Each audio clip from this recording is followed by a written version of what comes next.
ஏற்கனவே எனக்கு தொடர்பில்லாத, எனக்கு துளியும் சம்பந்தம் இல்லாத,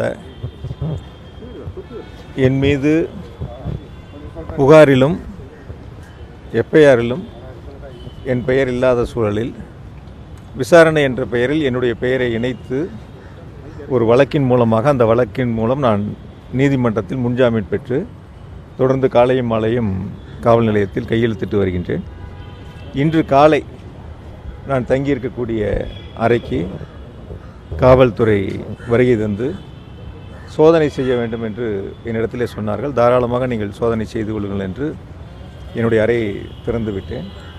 அவர் முழுமையாக இருந்து சோதனை செய்து அந்த சோதனையின் அடிப்படையில் எந்தவித ஆவணங்களும் இல்லை என்பதை எழுத்துப்பூர்வமாக கொடுத்து என்னிடமும் கையெழுத்து பெற்று அவர்களும் கையெழுத்திட்டு எனக்கு ஒரு நகலையும் வழங்கி சென்றிருக்கின்றார்கள். சார், மொத்தம் உங்களுக்கு தொடர்பான இடங்களில், வீட்டில், கரூரில், தொழில் பண்ண இடத்துல சார்ந்து இருக்கக்கூடிய இடங்கள்ல சோதனை போட்டாங்க. இதுக்கு முன்னாடி அமலாக்கத்தில் சோதனை பண்ணியிருக்காங்க. இப்போ மீண்டும் லஞ்ச ஒழிப்புத்துறை சோதனை போட்டாங்க. இதை எப்படி பார்க்குறீங்க? அதாவது இப்போ 10:30 மணிக்கு நான் கையெழுத்து போட்டிருக்கணும், போடலை. பட் அவங்க சோதனைக்கு வந்ததுனால நான் போடலை. இப்போ சோதனை முடிஞ்ச உடனே அவங்க புறப்பட்டோடனே நான் இப்போ கையெழுத்து போட வந்துட்டேன். இது வரைக்கும் எங்கெங்கே சோதனை நடக்குது, யார் யார் இடங்களில் நடக்குது என்பது நான் முழுசாக கேட்டு தெரிஞ்சுக்கல. தெரிஞ்சதுக்கப்புறம் நான் அது சம்மந்தமாக உங்களுக்கு சொல்கிறேன்.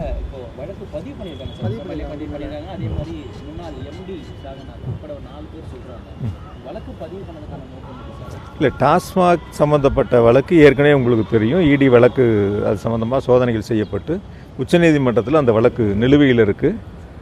அந்த வழக்கு நிலுவையில் இருக்கும்போதே இப்போ தமிழ்நாடு அரசு நம்ம காவல்துறை இந்த மாதிரி ஒரு வழக்கை பதிவு செய்ததாக சொல்லியிருக்காங்க. இனி நான் சட்ட வல்லுநர் எங்களுடைய மூத்த வழக்கறிஞரோட கலந்து பேசி இது குறித்து அடுத்த கட்ட நகர்வு குறித்து முடிவெடுக்கணும்.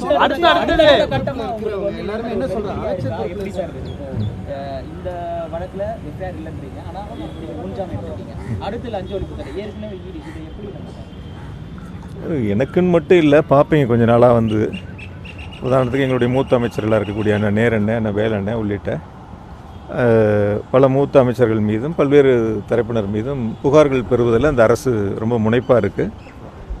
ரொம்ப நாள் பார்ப்போம் எப்படி போகுது என்னன்ட்டு. என்னை பொறுத்த வரைக்கும் நான் உங்கள்கிட்ட ஒன்று தெளிவாக சொல்கிறேன். மடியில் கனம் இல்லை, வழியில் பயம் இல்லை. அதனால் எந்த வழக்காக இருந்தாலும் சரி, எப்படிப்பட்ட சோதனையாக இருந்தாலும் சரி, நாங்கள் நேராக நின்று தைரியமாக எதிர்கொள்வதற்கு தயாராக இருக்கோம். அதைத்தான் எங்களுடைய கழக தலைவர், எங்களுடைய போட்டுதலுக்குரிய மாண்புமிகு தளபதி அவர்கள் எங்களை உருவாக்கியிருக்காங்க. அதுபடி தான் நாங்கள் நெஞ்சுரத்தோடு நிற்போம். உங்களுக்கு தொடர்ந்து உங்களுக்கு மட்டுமே சோதனை அதிகமாக வந்துட்டு இருக்கு சார், என்ன சார் காரணம்? சந்திப்போம் சார், சோதனைகள் சந்திச்சு தானே ஆகணும். தைரியமாக சந்திப்போம், சோதனைகளை எதிர்கொள்வோம், சோதனையில் வெற்றி பெற்று வருவோம். இப்போ இருக்கக்கூடிய அமைச்சர்கள் பார்ட்டி ஃபண்டு ஒரு போணுச்சு, அதை தடுக்க தான் தொடர்ந்து நாங்கள் லஞ்ச ஒழிப்புத்துறை மூலமாக சோதனை செய்கிறோம் அப்படின்னு ஒரு தகவல் சொல்கிறாங்க சார். இதெல்லாம் சட்டமன்றத்திலேயே பேசப்பட்டு எங்களுடைய எதிர்க்கட்சி தலைவர் மிக தெளிவாக அதற்கான விளக்கங்களையும் கேட்டிருக்காங்க. இது பொதுவெளியில் அவங்க பேசுறது, பொதுக்கூட்டத்தில் பேசுறது, அவங்களுடைய சமூக வலைத்தளங்களை பதிவிடுறதெல்லாம் கேள்வி கேட்டு நம்ம அதுக்கு பதில் சொல்ல வேண்டிய அவசியம் கிடையாது. அதனால் இன்றைக்கி நடந்திருக்கக்கூடிய சோதனைகளை பொறுத்த வரைக்கும் நான் எங்களுடைய வழக்கறிஞரோட பேசி அடுத்த கட்ட என்ன நடவடிக்கை எடுக்க போகிறோங்கிறத நாங்கள் செய்ய போகிறோம்.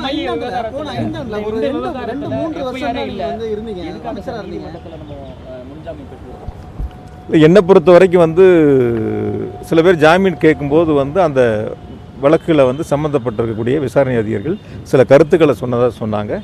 அது இல்லாமல் தேடி வந்ததுனால எனக்கு வீட்டில் சம்மன் கொடுத்தாங்க இல்லையா, அதனால் அந்த சம்மன் அடிப்படையில் தான் நான் போய் முன்ஜாமீன் கேட்டு வாங்கினேன். திரும்ப இதெல்லாம் முடியட்டும், ஒன்றும் அவசரம் இல்லை, டைம் இருக்குது. பொறுமையாக நம்ம என்னென்னலாம் தொடர்ந்து வருதுன்னு பார்ப்போம். பார்த்து நம்ம சட்டப்படி எப்படி எதிர்கொள்கிறோங்கிறது நான் உங்களையும் சந்திக்கிறேன். நன்றி. போதும், இன்னைக்கு போதும்.